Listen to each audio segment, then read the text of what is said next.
Steve, a 1-1 draw. What did you make of it? Oh, what did I make of it? There's obviously a lot to digest and take out of the game. My sort of initial thinking is that I thought we started well.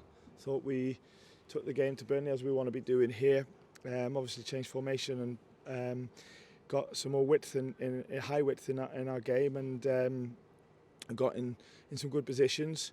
Felt like we could have done better when we got in and around their box, because we got in some really good positions, a couple of good switches of play, Callum coming on the inside, Anthony 1v1s, Morgan T, so I felt like we have given ourselves the opportunity to be productive at the top end of the pitch through playing some really good football and good intensity to our game, and we just, we got a few attempts on goal and there was a couple of blocks and just wouldn't quite fall, would it, once or twice? A little bit, but you've got to make it happen as well. And that's, we're in the Premier League, and you see the goal that both goals, to be fair, are great finishes. So yeah, there is that call that it might not have just fell, but there's also like you got to make it happen as well.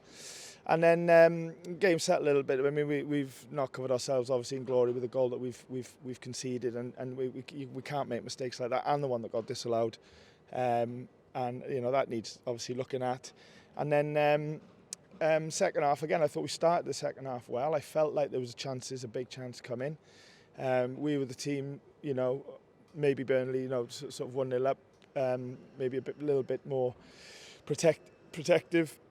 So I felt like we had a bit more impetus in the game, and through that territory, obviously Callum scored a brilliant goal. There's no doubt about that.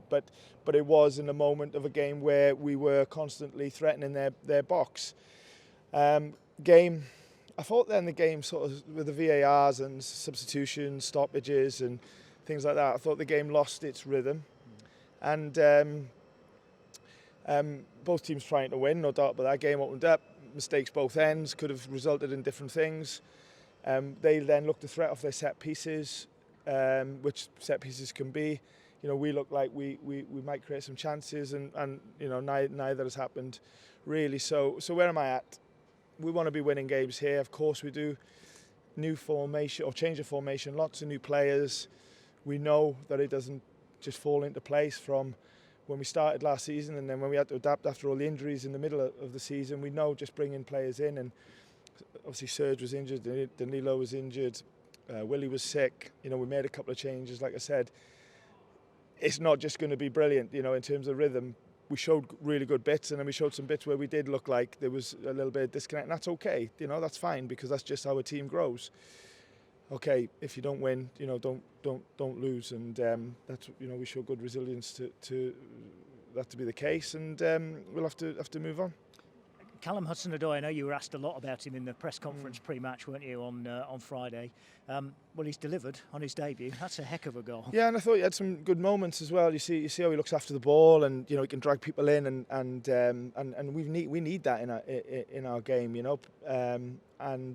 yeah.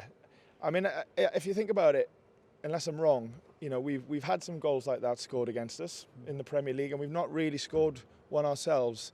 Not one that really springs to mind. I might be wrong. And I think now and then you need that in the Premier League, because the Premier League has that ability. So for Callum to show that he can do that and give it this tonight, which was really important, is great. And the knock-on effect is that the supporters have seen that we've signed a really good player. I know Callum has quality. Me and him have got to work strong together with the rest of the coaching team and the teammates to push really hard and to get him into a place where he really believes himself, he feels motivated. He's done well tonight and he scored, but his mindset has got to be to do even better. Not to just think about the goal too much. So that's our work, and we'll enjoy that as well as all the other players. We've got to. I won't say we've got to be careful, but we've got to get the balance right between transitioning all these new boys into the squad, into the team, and because we learnt last year it takes time, it doesn't just happen, and that's going to be the challenge. But it's an exciting one, and it's one that we want. As a coaching team, we'd rather have decisions to make all over the pitch than not. You mentioned the word exciting there, and you look at that three behind Taiwo Awoniyi, all 21, 22 years of age. Yeah. That's an exciting future on the face of it for the club going forward. Yeah, definitely, and we want to be.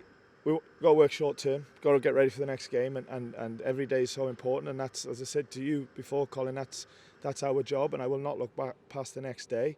But we also know that if we can work in a way that we can really put a team together that can connect over time, then that because we're coming up against that every single week, that gives us a chance.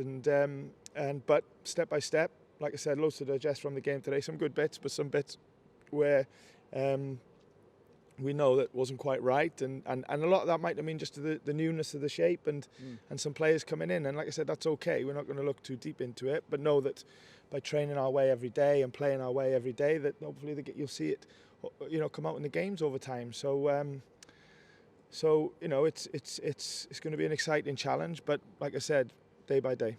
And there was a change in shape, as you mentioned today. But is that? I mean, I would assume that that's not now going to be set in stone. It's not necessarily going to be 4-2-3-1, because we talked earlier, didn't we, about the options you've got? Yeah, and I think for us, I think we needed high width in the game today, and speed. So with Anthony and Callum, obviously we have that, and we've got one or two other players that can play out there as well. In other games, that might not be where we think the space is. So what we do have now in the squad is options to have a variety in our plan.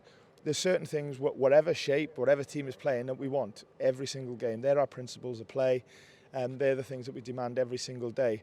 But it's such a fluid game now, this modern game, and you've got to be able to adjust at times. And like I said, it's only our second season in the Premier League, and we have to respect that. And yeah, we've got variety now to put tweaks to our plans from game to game, and hopefully we can get the right plans and pick the right teams, and the players can deliver. In 3 days' time, it'll be your 2-year anniversary. I'm not going to dwell too much on that tonight. Maybe we will on Thursday when we speak ahead of the Manchester City game. But whatever happens, you'll be in 8th place in the Premier League 2 years after you came into this club that was bottom of the Championship. That's a fair 2 years, isn't it? Man City on Saturday. It's an honour to work here. It gets stronger every day. The love for everything gets stronger every day, but the paranoia and the responsibility, it gets stronger every day as well of not letting this club down. And we've got the toughest game probably in world domestic football, on the weekend. So it won't be me thinking anything about 1 year, 2 year, or anything else. It'll just be, how can we get the players in the right mindset, hopefully the right plan to try and do ourselves proud at City on the weekend. So I've said all along, this football club is a football club that's always about the greater good. It's always about the bigger purpose of people coming together, and that will never ever change.